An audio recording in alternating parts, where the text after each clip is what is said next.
Kronologi terungkapnya kedok istri ternyata laki-laki di Cianjur, mertua curiga, motifnya dibongkar. Istri ternyata laki-laki. Kronologi terungkapnya pria menikahi seorang perempuan yang ternyata adalah laki-laki di Cianjur, Jawa Barat. Pria berinisial AK itu, awalnya tak mengetahui sosok pujaan hatinya adalah laki-laki.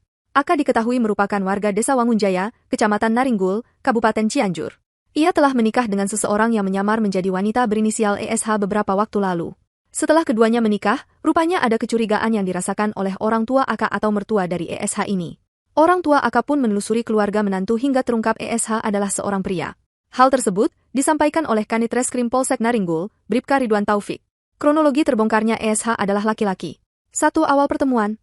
Dikutip dari tribunjabar.id, Ridwan menjelaskan, AK, 26, dan ESH, 26, saling berkenalan melalui media sosial sejak 2023 lalu.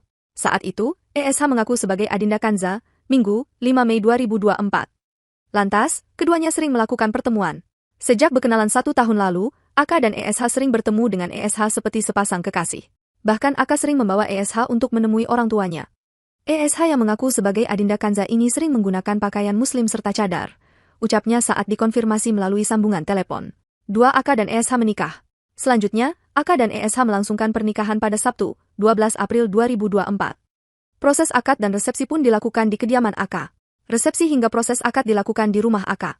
Namun berdasarkan keterangan yang diterima pernikahannya tersebut tidak tercacat negara, atau secara siri, ungkap Ridwan. 3. ESH mengaku orang tuanya tidak diketahui keberadaannya. Lebih lanjut, Ridwan mengungkapkan proses pernikahan itu dapat berlangsung lantaran ESH mengaku orang tua laki-lakinya tidak diketahui keberadaannya. Sehingga, kata Ridwan, wali nikah saat itu merupakan tokoh agama setempat. 4. Setelah menikah, gelagat ESH dicurigai mertua. Setelah menikah, ESH disebut semakin tertutup. Hingga keluarga besar AK penasaran dan melakukan penelusuran terkait ESH. Usai menikah, ESH semakin lebih tertutup dengan keluarga besar AK hingga membuat rasa penasaran keluarga AK untuk mencari informasi lebih dari ESH alias Adinda Kanza, ucap Ridwan. Seusai penelusuran, orang tua AK berhasil menemukan keberadaan keluarga ESH. Mereka akhirnya mengetahui identitas ESH sebenarnya. Setelah berkomunikasi dengan pihak keluarga ESH, bahkan didapati ayah dari ESH ada di rumahnya dan menerangkan jika ESH merupakan seorang pria, kata Kanit Reskrim Polsek Naringgul. 5. Lapor polisi dan motifnya dibongkar. Setelah mengetahui kebenarannya, keluarga AK pun langsung melaporkan menantu yang merupakan laki-laki itu ke pihak kepolisian.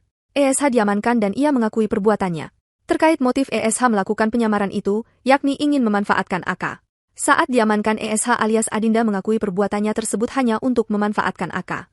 Kini ESH sudah diamankan di Mapolsek Naringgul, kata Ridwan. Pengakuan orang tua AK. Masih mengutip Tribun Jabar, Daud, 50, orang tua AK menceritakan kejadian yang dialami putranya. Ia menceritakan, putranya kenal dengan ESH ini di media sosial. Awalnya anak saya kenal ESH melalui Instagram dan berhubungan seperti sepasang kekasih sekitar 2 bulan, serta pernah datang ke rumah 1 kali, kata Daud di kediamannya, Kampung Cigaru, Desa Wangunjaya, Kecamatan Naringgul, Kabupaten Cianjur, Minggu, 5 Mei 2024. Sebenarnya ketika datang ke rumahnya, Daud sempat menanyakan ke ESH terkait orang tuanya. Ketika ditanya seperti itu, ESH alias Adinda Kanza itu menjawab bahwa kedua orang tuanya sudah meninggal dunia. Saya pun sempat tidak curiga karena berpakaian Islami, bahkan bercadar, katanya. Berhubungan baik. Daud menjelaskan, setelah hampir 1 tahun berhubungan baik, akhirnya AK menikahi Adinda Kanza dengan wali nikah tokoh agama setempat pada April 2024 lalu. Merasa curiga. Setelah pernikahan itu, Daud mengaku masih tidak mencurigai apapun dengan alasan kalaupun kedua orang tuanya sudah meninggal. Namun, kebohongan itu akhirnya terungkap. Kedua orang tuanya masih ada, tapi sudah tua. Pada saat itu saya langsung melapor ke polisi untuk diamankan, karena khawatir menjadi amukan warga, katanya. Download Tribun X sekarang, menghadirkan lokal menjadi Indonesia.